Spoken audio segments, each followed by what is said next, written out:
everybody, Goosebumps for Dummies here, and today we are going to be reviewing the official Collector's Caps book. This is the first of two, and is the only one of the set that is not themed around anything, apart from, I guess, slightly earlier series books.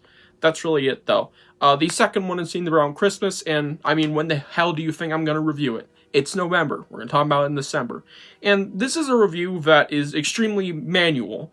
I said I wouldn't do this, and I've gone back on my word now because it only makes sense since I reviewed stuff like the Goosebumps movie activity book and the recent-ish Goosebumps Haunted Inc. activity book. So it's like, why not? We'll be rambling about pretty basic stuff, so if you want to skip to something interesting, I do have a little something around the end, so stay tuned for that.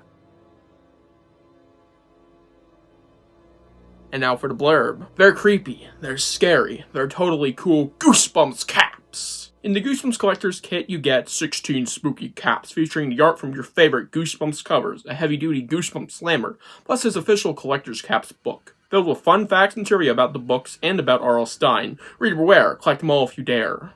And there's also a set to go with it, which I'll grab real quick. And here it is. I'm not reviewing this set, I'm reviewing the book, but I thought I'd throw it in here. Yeah, there's your cool little slammer. You got this. These pogs, forgot what they were called for a second, or caps, if you will. And yeah, it's a pretty cool little thing, but that's not what we're talking about today. We're talking about the book. So is the actual book this thing comes with any good? Yeah, if you really like what it advertises, then you're gonna have a good time, and I am kind of into that stuff, so let's get to my upsides. Like I said, I'm into this kind of thing. I'm into these kind of little books where it's just activities that are themed. And I guess this one is technically themed around Goosebumps. Just this is already Goosebumps because it's part of the brand.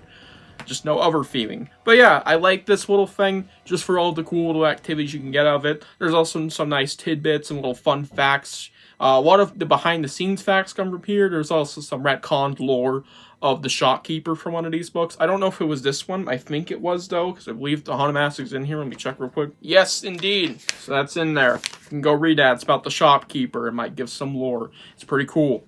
And I generally had a good time with this. It's nothing groundbreaking. Doesn't even have a story attached to it, apart from blurbs about regular Goosebumps stories, you know, the OG62.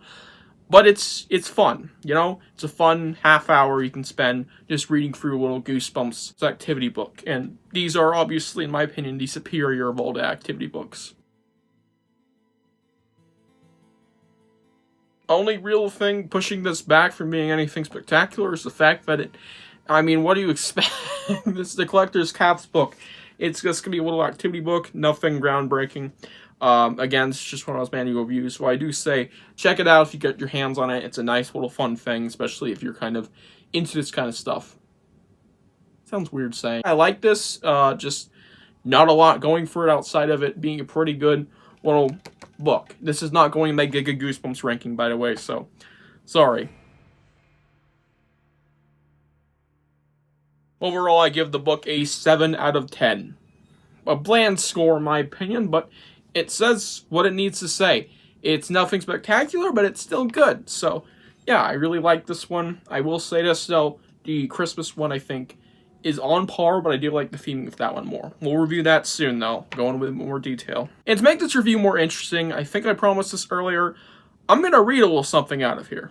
You know, Mad Libs? Yeah, this has a little thing where you fill in the blanks of a story, and then you read it out loud to your friends. So, I decided I'm going to read it. Forgot to mention, but I'm only doing so because there was actually stuff written in it. Someone owned this one before me, so let's give it a whirl. It Grew in the Kitchen by I and Me.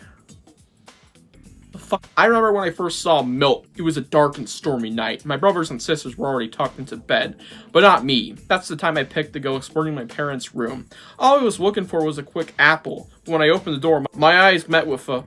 Is it a dildo? Horrible creature. It was big and green. Was I right? It was big and green and had 8 eyes. Okay. I'd never seen anything so creepy. I ran out the front door to my neighbor's house. The scary thing followed me. And then it turned purple. So I kept on running. Without the extra N they forgot to put in there. Goofy. It wouldn't stop chasing me. And the faster it ran, the closer it got. Ah! Look out! Here it comes now! Yeah, Thing in the Kitchen by I and Me. Hope you guys enjoyed this little review. I've got nothing to say. See you guys in the next one.